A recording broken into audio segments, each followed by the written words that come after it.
Los coches eléctricos se han convertido en un tema de conversación y una fuente de polémicas. En la calle podemos decir que hay dos tipos de opiniones. Por una parte, los que están convencidos de que serán los vehículos del futuro y por otra, los que aseguran que son un engaño con muchos más inconvenientes que ventajas. Y tú que nos escuchas, ¿qué piensas? ¿Eres de los que están a favor o en contra? Vamos a intentar sacarnos a todos de dudas con el especialista de movilidad de OCU, Luis Pérez. Hola Luis, ¿qué tal estás? Hola, buenos días. Buenos días. Supongo que como todo hay pros y contras con esto de los coches eléctricos. Aunque ahora vayamos más al detalle, ¿cuáles son, según tu opinión, a grosso modo, los que detectas? Como bien dices, pues el coche eléctrico tiene sus pros y sus contras. Es cierto que es un tipo de vehículo, se contaminan menos que los tradicionales de gasolina o gasóleo y que el coste de la electricidad cuando se recarga en el domicilio es mucho menor que en el caso de Sí. los motores de gasolina. Pero también tienen sus inconvenientes.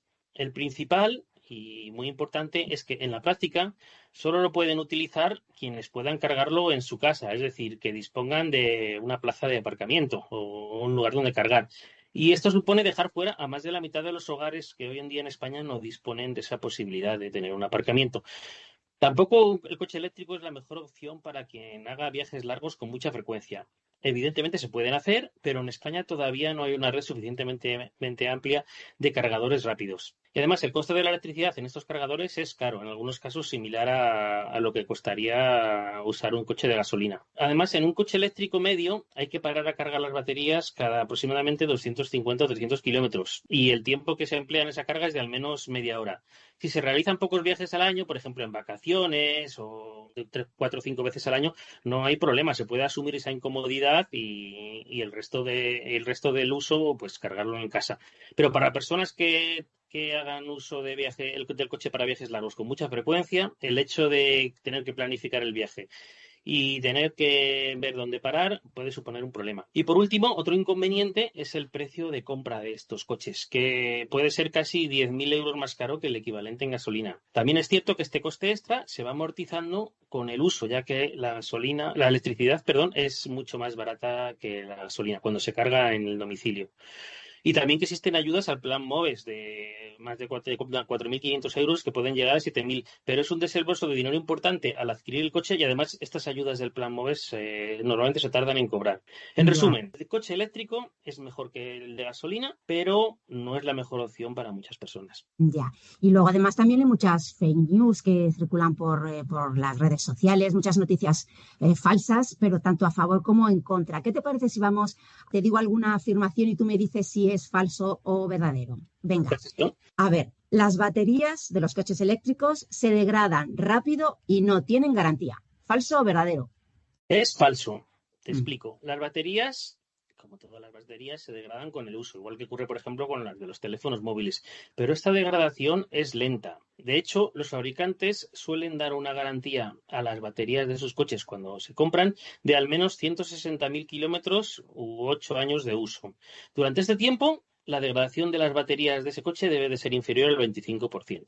Vale, aclarado. Vamos con otra. El coche eléctrico no contamina. Pues es falso.